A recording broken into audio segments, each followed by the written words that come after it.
Good afternoon, everyone. Please be seated. Thank you. These are all friends. I'm not used to them standing for me. But thank you. Thank you very much. Good afternoon. Before I make my announcements today, I want to say a few words about the COVID crisis. This week marked another tragic milestone in our fight against COVID-19. More than 3,000 deaths in one single day, the highest single death count during this pandemic. That's more deaths in a single day than we saw on 9/11 or at Pearl Harbor. This is serious business. And the current director of the CDC said yesterday, we can expect the similar numbers of deaths or more every single day for the next 60 to 90 days.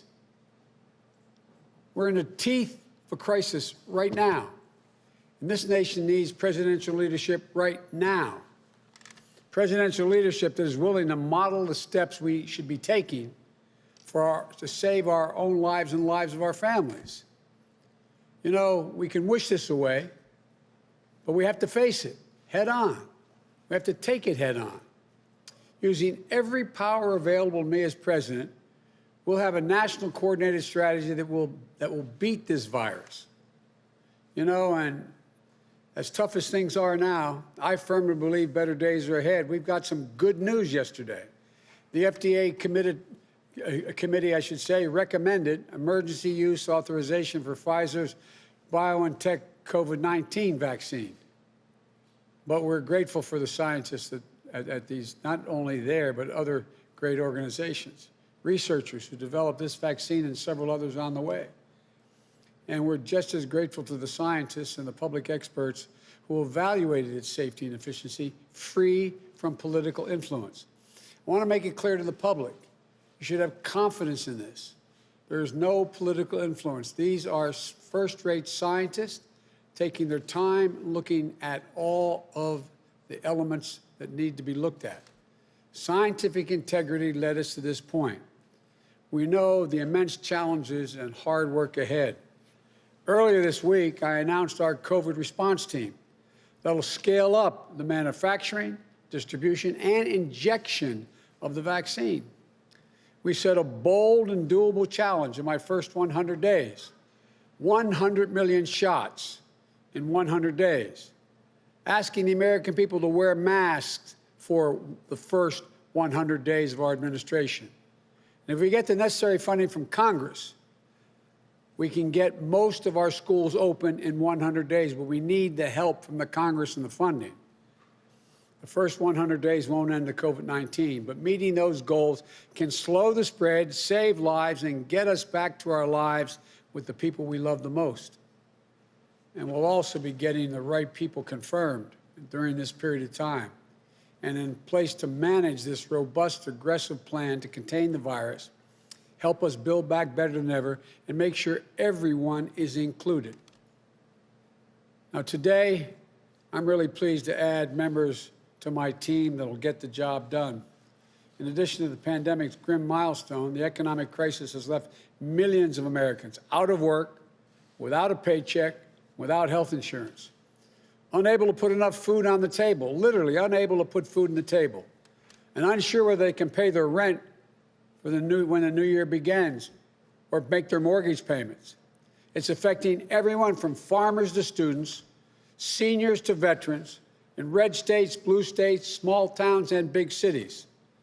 And that's why the Congress needs to act, and act now, on the COVID package. I spoke to my two friends who are still in the Congress, the Vice President and the soon-to-be Secretary of HUD. We have to get this done. They're pushing hard, but it doesn't look so good right now. But it has to get done before they go home.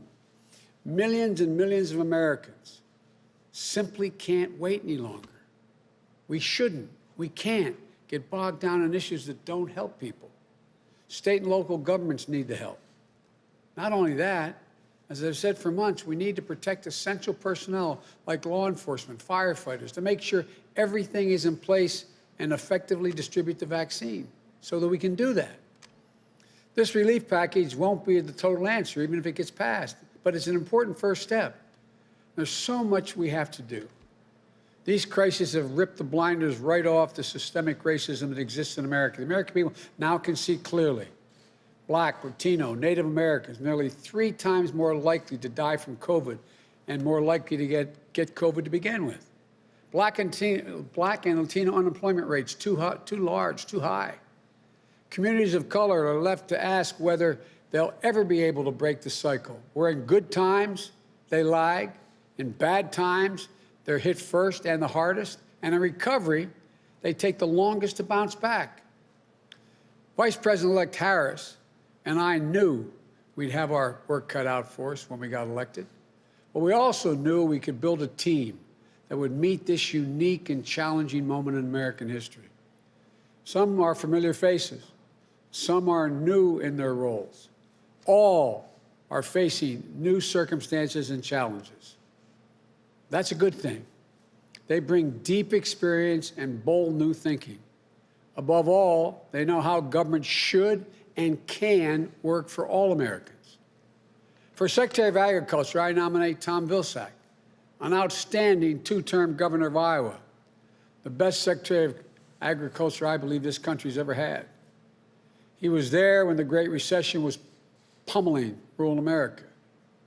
Over 8 years, he oversaw a record-breaking investment to bring us back. He implemented the Recovery Act to help rural communities recover and rebuild. Tom helped expand markets around the world for American farmers. He improved our food safety standards and helped millions of children and families receive healthy meals. He wasn't anxious to come back. He wasn't looking for this job, but I was persistent. And I asked him to serve again in this role because he knows the USDA inside and out. He knows the government inside and out. We need that experience now. 1 in 6 Americans and a quarter of the children in America are facing hunger.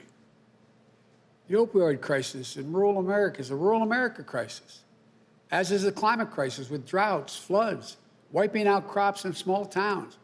Farmers and small businesses, small towns, rural communities, white, black, Latino, are reeling from the pandemic and economic downturn. Tom knows the full range of resources available to this department to get immediate relief to those most in need and address the crises, the crises facing rural America. He knows how to build back better for all Americans. He helped develop my Rural Plan for America in the campaign, and he now has the dubious distinction of having to carry it out. It's a good plan. That includes making American agriculture the first in the world to achieve net zero emissions and create new sources of income for farmers in the process. By paying farmers to put their land in conservation, plant cover crops that use the soil to capture carbon, and it'll ensure that USDA promotes true racial equality and inclusion.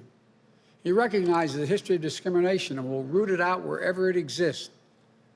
I've known Tom for a long time, and I'm confident he'll get it done. For Secretary of Housing and Urban Development, I am really pleased to nominate Congresswoman Marcia Fudge, who I might add could do many jobs beyond the one I'm asking her to do. But I think the job I'm asking you to do, Congresswoman, is critically important to everything that the Vice President and I believe is how we're going to build back better. As a former mayor, she understands how to manage challenges and forge solutions at a local level. For 12 years in Congress, she's represented the great city of Cleveland. You know, though I think of her most significant political feat was being elected president of Deltas. I know from this state how powerful the Deltas are. You think I'm kidding? I'm not. She developed an entire career for fighting for working people on issues from affordable housing to urban revitalization. During the Great Recession, her district was hit hard by the housing crisis. She spent the past decade working to improve blighted neighborhoods, create safer, more affordable communities. She also understands where you live impacts on your health, access to education, jobs, and economic opportunity. Zip code should not determine the outcomes on all those issues. She's going to bring that same vision as HUD Secretary, using every lever at her disposal to help the millions of Americans facing evictions, trying to pay for their mortgages, find their way through this crisis. And I think you'll see that she's going to lead our charge to make housing more affordable and accessible. She'll work to increase home ownership as a means towards wealth generation, particularly for communities of color. It's not just dealing with the other issues. We have to be able to build wealth in communities of color.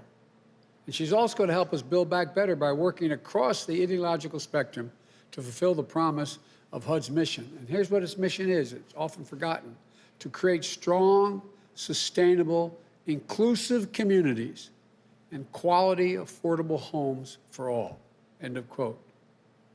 Marcia will be the first woman to lead HUD in more than 40 years and just the second black woman ever.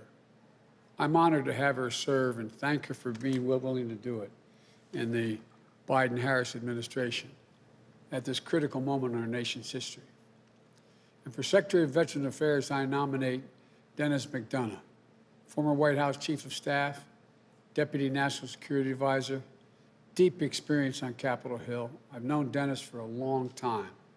He shares my belief that we have many obligations as a nation, but we have only one truly sacred obligation: to prepare and equip our troops that we send into harm's way, and then to care for them and their families when they return.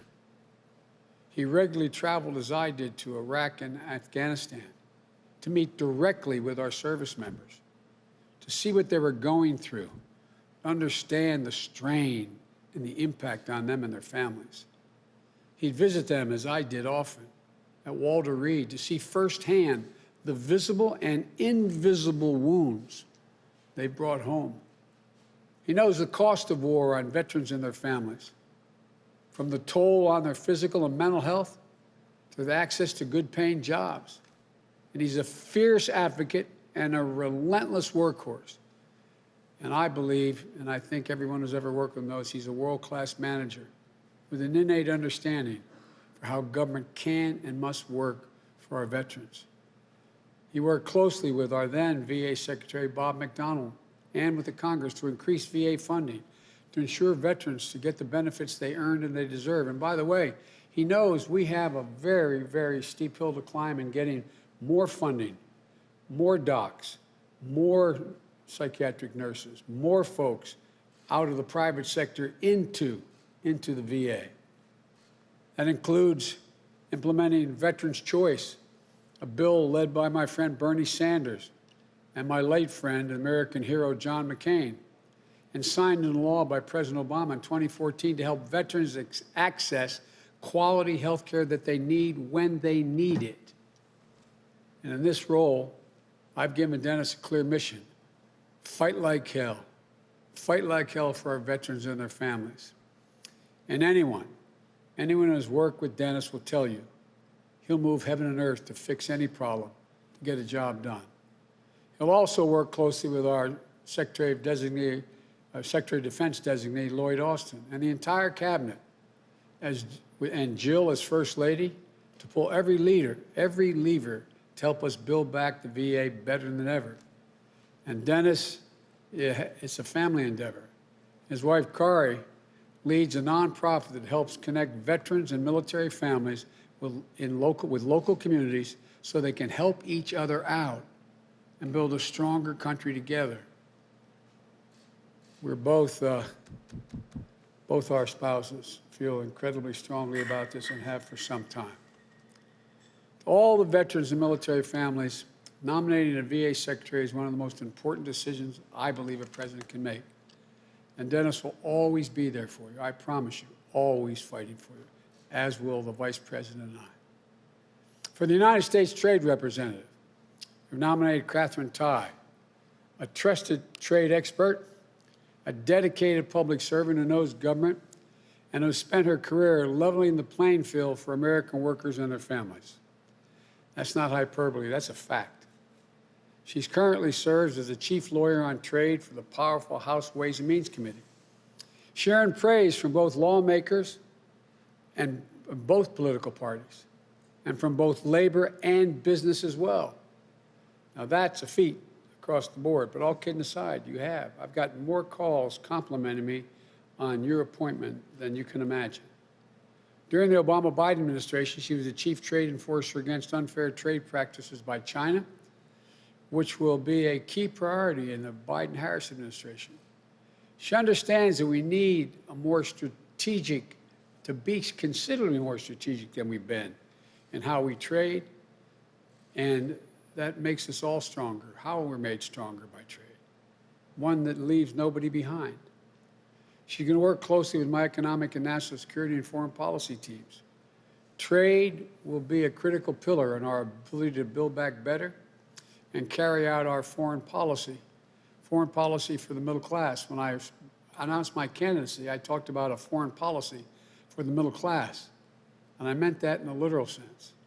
She also brings a sophisticated understanding of the threats of climate change to trade, as well as addresses the climate crisis with urgency. She also embodies a powerful immigration story of America. Her parents were both born in China. They moved to Taiwan and then came to the United States, where Catherine was born. Her parents became government scientists at Walter Reed and NIH, inspiring their daughter to pursue a career in public service. Catherine says she's the first American-born member of a family and a second-generation U.S. government servant. That's a great way of expressing it. If confirmed, she'd be the first Asian American and the first woman of color to serve in this position. And our nation, our economy, our workers, our businesses will be fortunate to have her serve in this role.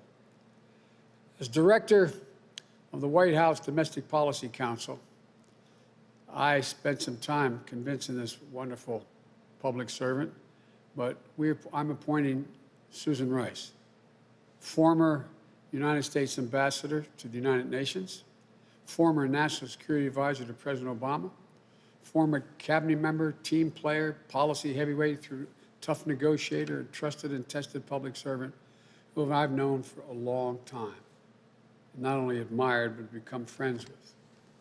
She'll lead and coordinate my critical domestic policy agenda. And she's going to elevate and turbocharge a revitalized Domestic Policy Council to help us build back better on every issue across the board. She'll work closely with my Director of National Economic Council, Brian Dees. She'll work closely with my National Security Advisor, Jake Sullivan, and the National Security Council. Together, they'll align domestic policy, economic policy, and national security unlike ever before. This is a big and critical role. That's why I asked Susan to serve. She's been there. She knows what it takes, like she did in helping mobilize the entire federal government to end the Ebola crisis. And her voice is particularly needed at this critical moment. A granddaughter of immigrants, a descendant of enslaved people, Susan will be an effective and tireless champion for all Americans. And she knows I'm really thrilled she was willing to come back, be at my side in the White House. To each of you on this team, you have my gratitude, the gratitude of the Vice President and me for answering the call to serve again. To your families, thank you. We know the sacrifice you're making to allow your family member to serve as they are going to, God willing. And to career civil servants at these agencies, we look forward to working with you because we know how many talented people are there. It's time to rededicate ourselves to the mission our government agencies were entrusted with. And to the American people, help is on the way. I promise we're not going to let you down. May God bless you and may God protect our troops. And now I'm going to turn this over to the team, starting with our next Secretary of Agriculture, Tom Vilsack. Tom, thank you. Podium's yours. I guess they're going to clean it up a little bit.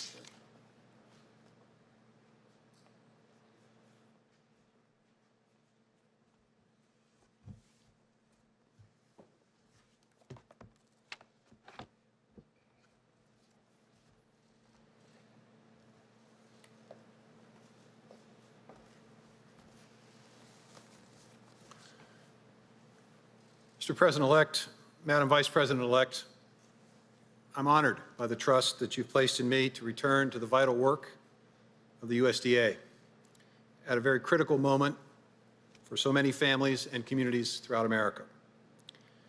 And to begin that work by embracing the full benefits of a diverse and inclusive senior leadership team in the department, as I was proud to do in my previous tenure. And to continue the important work of rooting out inequities and systemic racism in the systems we govern and the programs we lead. When Abraham Lincoln established the Department of Agriculture, he called it the People's Department. I look forward to making good on that moniker for all people as we build back better. I happen to be celebrating a birthday on Sunday, one of those round numbers that causes you to reflect on your life.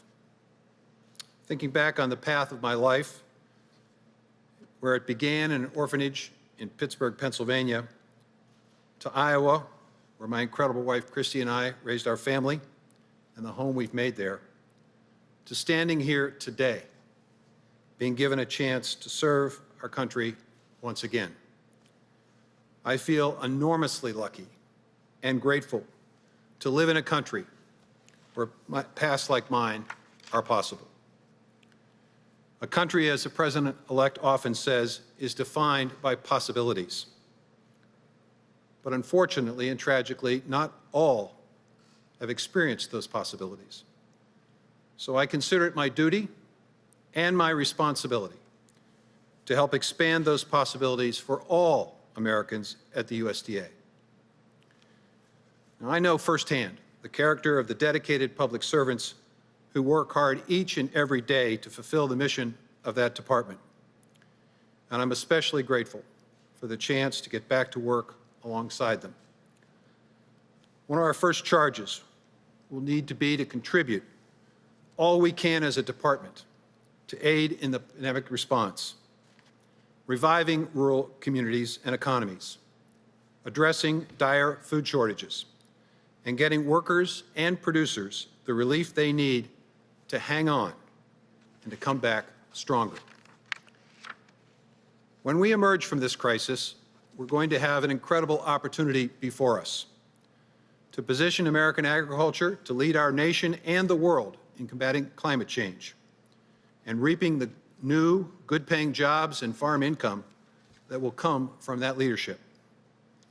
To make landmark investments in communities throughout rural America, especially those mired in poverty for far too long, by adopting the 10-20-30 rule of Congressman Jim Clyburn that sets aside 10% of federal funding to communities where 20% of people have been caught beneath the poverty line for 30 years or more, and to ensure that every child in our country and all those who are in need have access to safe, affordable, and nutritious food. We need to build back a vibrant and resilient rural economy that creates new possibilities for manufacturing workers, for family forest owners, for farmers, ranchers, and producers, that helps to make life better and richer for them and safer for all of us.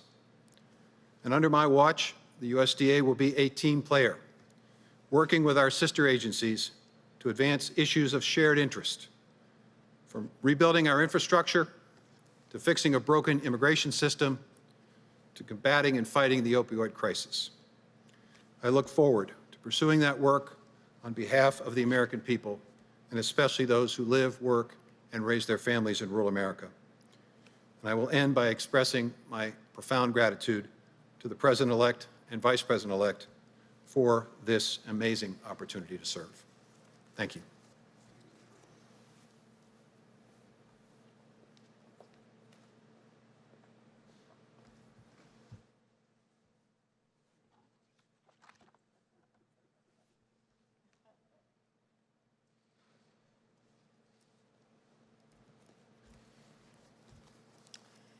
Mr. President-elect, my good friend, Madam Vice President-elect, to my family, my friends, my sorority sisters, my constituents all, I thank you for the opportunity to join this remarkable team and work on behalf of people in every city and community, to serve all those who are struggling and looking for the fair shot we all deserve.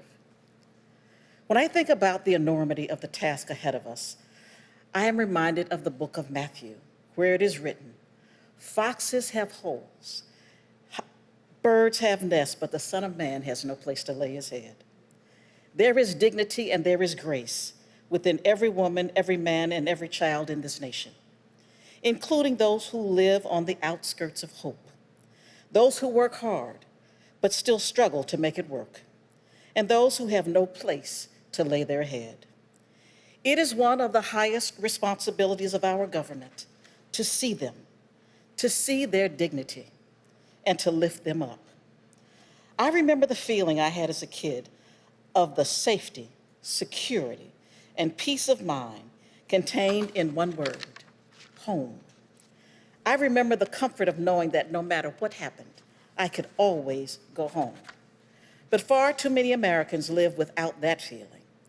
More and more have had that comfort ripped away. The crisis of a pandemic that has threatened their lives, the crisis of a recession that has swallowed up jobs, hours, wages, and lifelines, the crisis of injustice that has forced communities of color to make it in America with one dream tied behind their back. Each crisis chips away at their hope, at the promise of our nation. But I believe that hope is on the way, because I know that President-elect and Vice President-elect are building a team that is grounded in dignity. And our task at the Department of Housing and Urban Development will be to stand up for the dignity of all Americans and deliver the promise of our nation to all those left out in the cold. We will take on the deep-set roots of poverty and homelessness. We will fight for housing in every community that is affordable, decent, and safe. We will help more Americans secure the dream of home ownership, to close the gaps of inequity, build wealth, and pass it on to their children. We will pursue creative development projects to shape our landscapes and skylines, restart the engines of cities that have stalled out, and launch new opportunities in hometowns across America. But perhaps most importantly of all, we will help people believe once again that their government cares about them, no matter who they are, that we understand their problems, as the President-elect often recalls his father's words. I am honored to have this chance to help restore the people's faith, to deliver for them and make them proud, and to build back better alongside this dedicated team. I thank you for the opportunity to serve.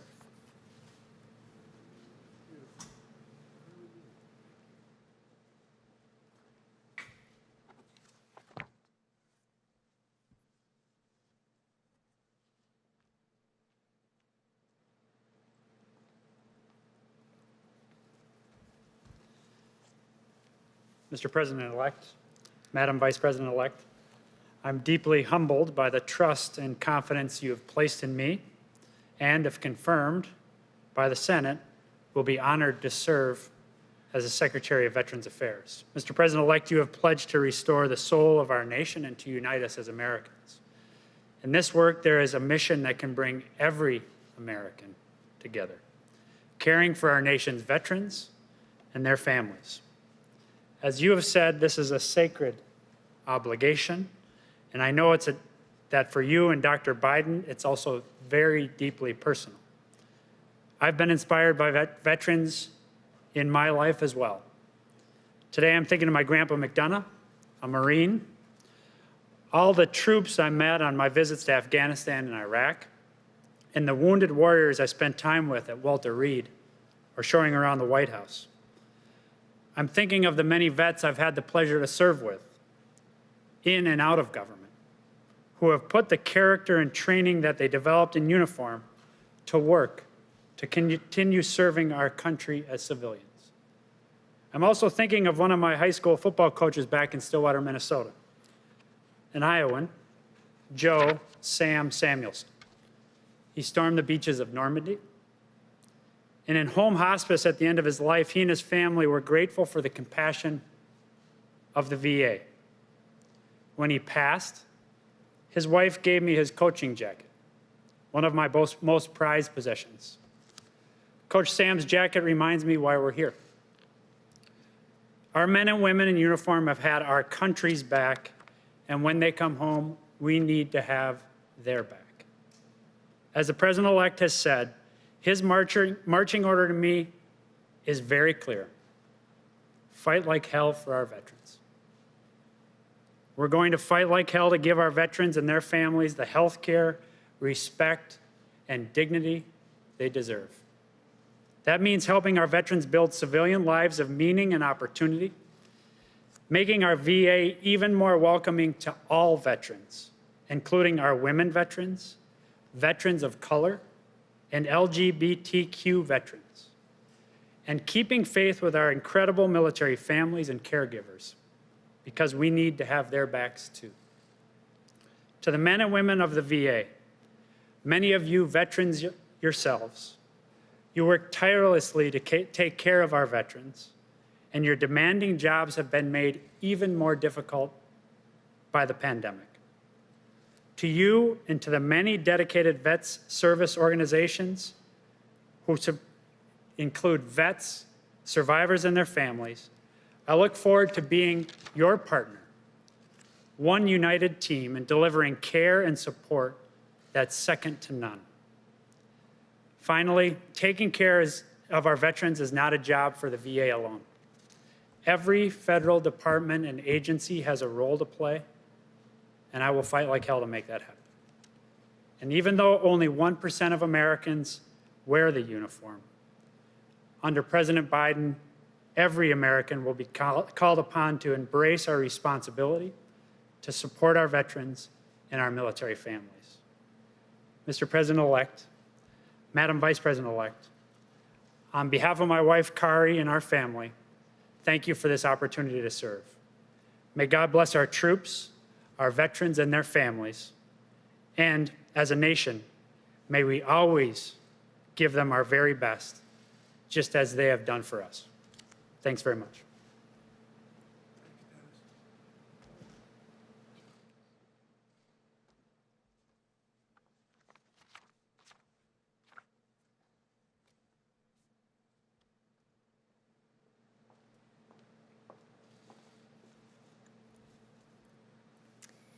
Mr. President-elect, Madam Vice President-elect, I'm grateful for this opportunity to serve and look forward to working with you, with our partners across the administration, and with the bright and dedicated public servants at USTR to deliver for the American people. When the President-elect approached me about taking on this role, two memories from my past spring to mind. The first was from when I initially joined USTR in 2007. I was filling out paperwork and providing information about my family history. My parents were born in mainland China and grew up in Taiwan. In the 1960s, President Kennedy's immigration reforms welcomed them to America as graduate students in the sciences. My dad would become a researcher at Walter Reed, helping the Army advance treatments for afflictions that debilitated American GIs fighting in the Vietnam War. My mom still works at the National Institutes of Health, developing treatments for opioid addiction. They were naturalized in 1979, 5 years after I was born in Connecticut. And it wasn't until decades later, filling out that paperwork, that it occurred to me that I became an American before my parents, the very first American in our family. The second memory that came to mind was from several years later, when a colleague and I from USTR went to Geneva to present a case suing China before the World Trade Organization. We sat down at the table, she, whose parents had emigrated from South India, and I, whose parents had come from Taiwan. And my heart swelled with pride as we raised our placard and stated that we were there to present the case on behalf of the United States of America. Two daughters of immigrants there to serve, to fight for, and to reflect the nation that had opened doors of hope and opportunity to our families. Those memories fill me with gratitude for being an American and for what America is at our best. And they remind me of the extraordinary responsibilities that come with the honor as we navigate our relationships with the world. Trade is like any other tool in our domestic or foreign policy. It is not an end in itself. It is a means to create more hope and opportunity for people. And it only succeeds when the humanity and dignity of every American and of all people lie at the heart of our approach. I am proud to join with leaders who instill their policy with purpose and who never lose sight of the humanity and dignity, the opportunity and hope that make trade a force for good in our nation and the world. I am very proud to be an advocate for American workers, to stand up for their ingenuity and their innovation, and for America's interests across the globe.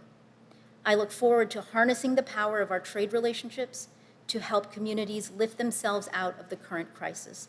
And I am grateful for this chance to serve, fight for, and reflect America on behalf of all of our people once again. Thank you.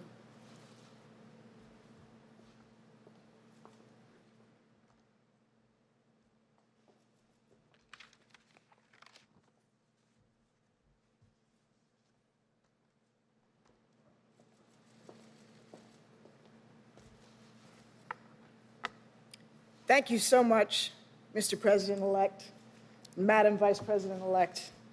I'm honored to join this tremendous team. Today, we confront a profoundly connected set of crises: a relentless pandemic, a struggling economy, urgent demands for racial equity and justice, a climate in need of healing, a democracy in need of repair, and a world in need of renewed American leadership. In the 21st century, our foreign, economic, and domestic imperatives are deeply intertwined. Tackling these challenges is personal to me. I'm a descendant of immigrants and the enslaved, and service is in our blood. My paternal great-grandfather was born a slave in South Carolina and joined the Union Army. He went on to get a college degree, become an AME minister, and he founded the Bordentown School in New Jersey, which for 7 decades provided African Americans with vocational and college preparatory educations. 2 generations later, my father, Emmett Rice, served as a Tuskegee Airman and as a governor of the Federal Reserve. My maternal grandparents came to this country from Jamaica with no education.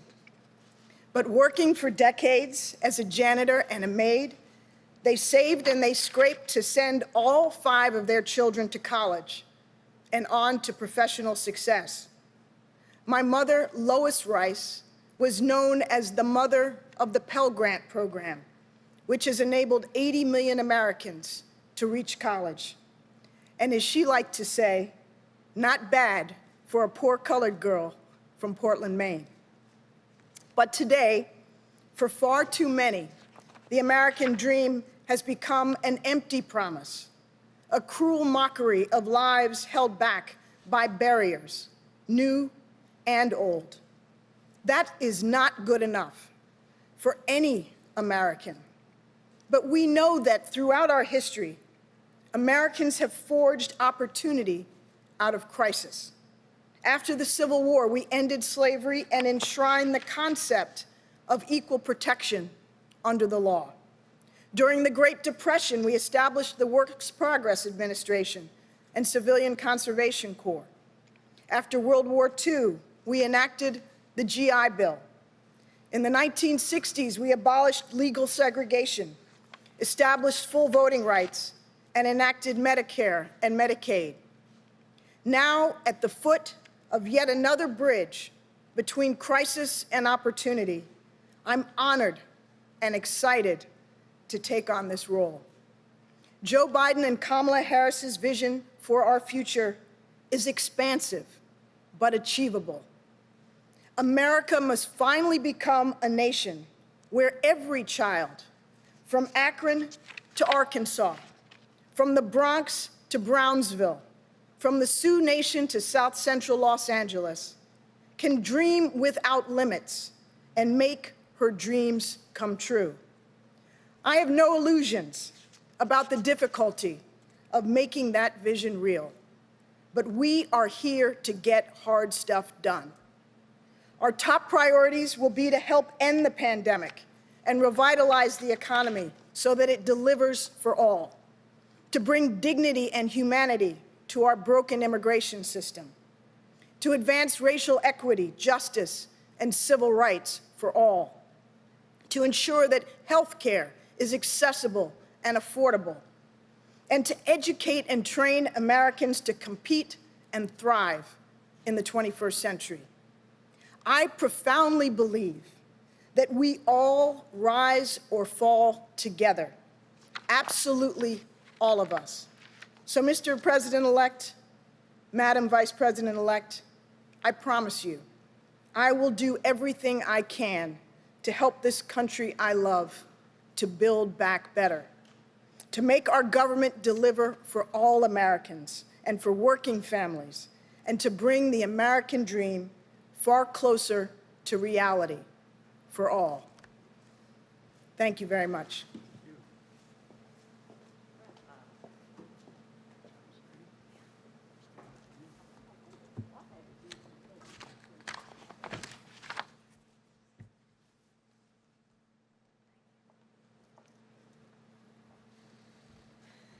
Good afternoon. Over these past few days and weeks, we have announced members of our administration who will help us meet the unprecedented challenges facing the American people. We have brought together a healthcare team that will help contain this pandemic once and for all, an economic team that will help build an economy that works for working people and all those looking to work, and a national security and foreign policy team that will help keep our nation safe and restore and advance our leadership around the world. Today, we are announcing leaders who will help deliver immediate relief to every corner of our great country, from rural communities to big cities and every place in between.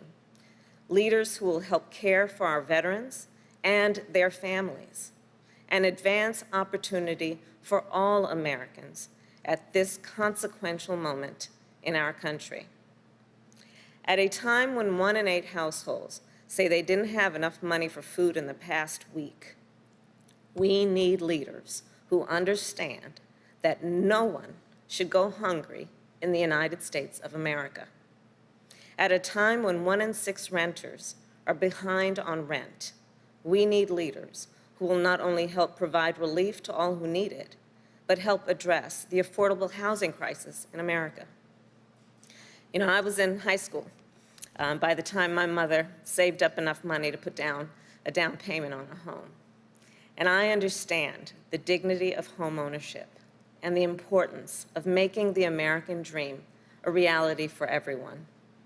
At a time when veterans, including those I've represented in California, have been strained by almost 2 decades of war and economic hardship, we must have leaders who will treat all who have worn our nation's uniform and their families with the dignity and respect they have earned.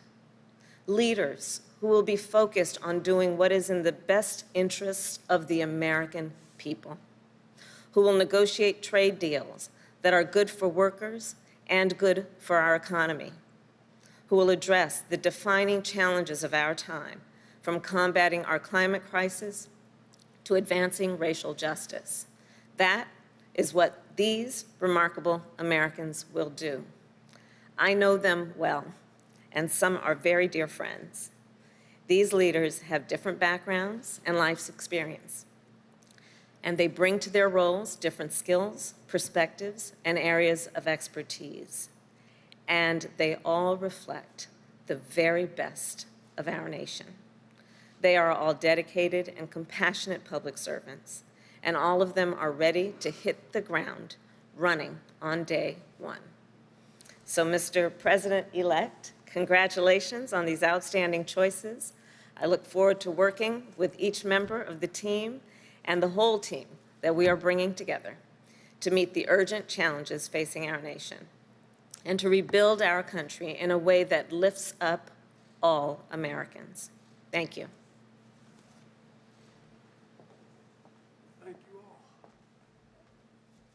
President-elect Biden, how soon do you plan on taking the coronavirus vaccine?